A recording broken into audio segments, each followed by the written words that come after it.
Assalamualaikum warahmatullahi wabarakatuh. Perkenalkan, nama saya Desti Fitriani dengan NIM 1C12118. Di sini, saya untuk merekognisi mata kuliah Statistika Industri.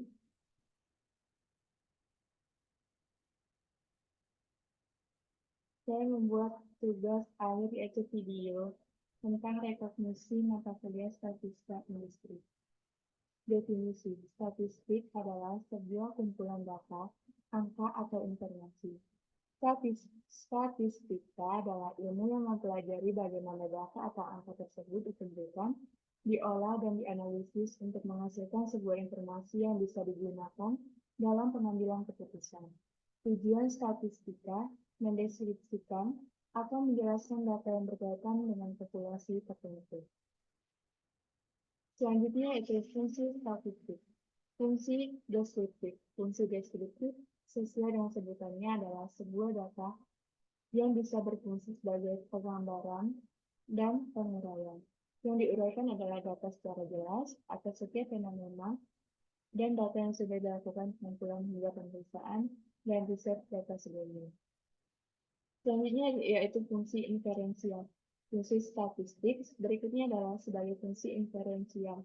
Fungsi dari statistik inferensial berawal dari pembikinan atau suatu prediksi. Peranan statistik bagi pertanian industrial di SMK PP Negeri Jambi.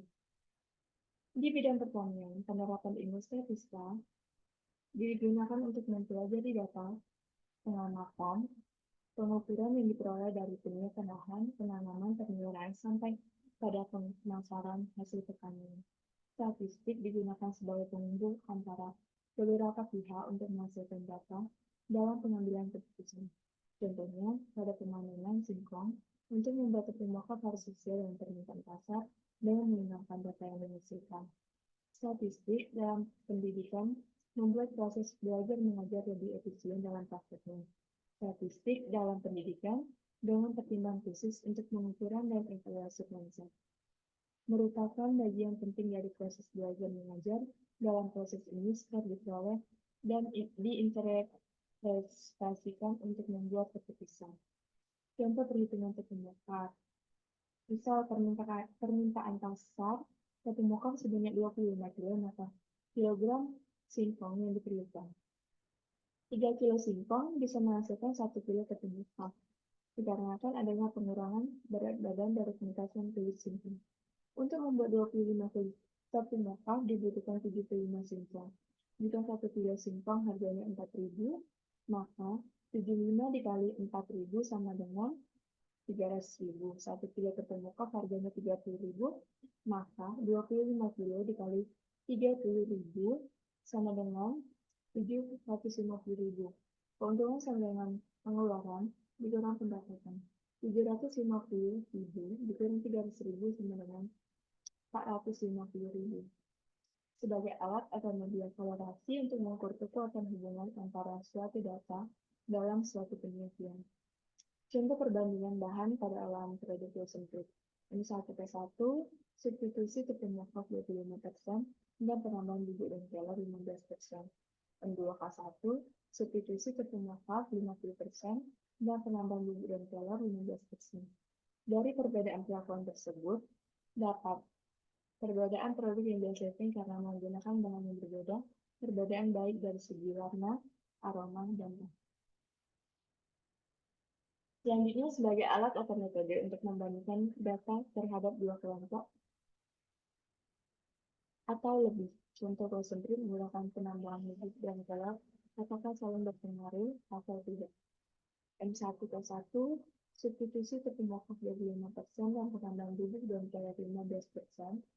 M2K1, substitusi tepung mokar 50% dan penambahan bubuk dan kelor 15%.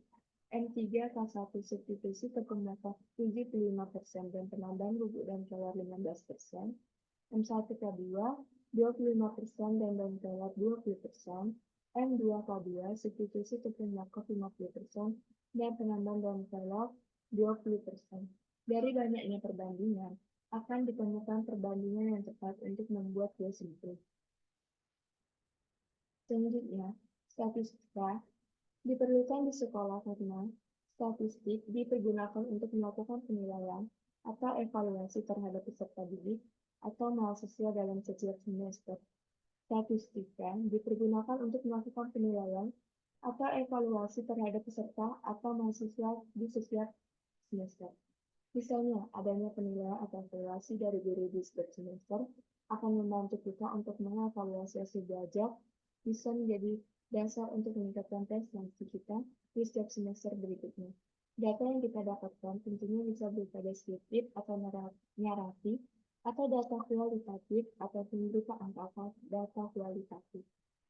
Sebagai alat integrasi, yaitu meramalkan pengaruh data untuk mengantisipasi gejala-gejala yang akan datang. Contohnya, meramalkan cuaca, sehingga waktu penanaman dan pemanenan dapat ditentukan.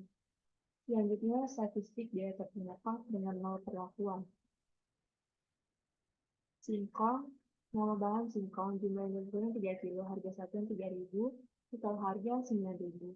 Nama bahan air, jumlah yang dibutuhkan 2 galon, harga satuan 5.000, total harga 10.000. Itulah tadi yang dapat saya sampaikan. Apabila ada salah kata, saya mohon maaf. Saya akhiri. Wassalamualaikum warahmatullahi wabarakatuh.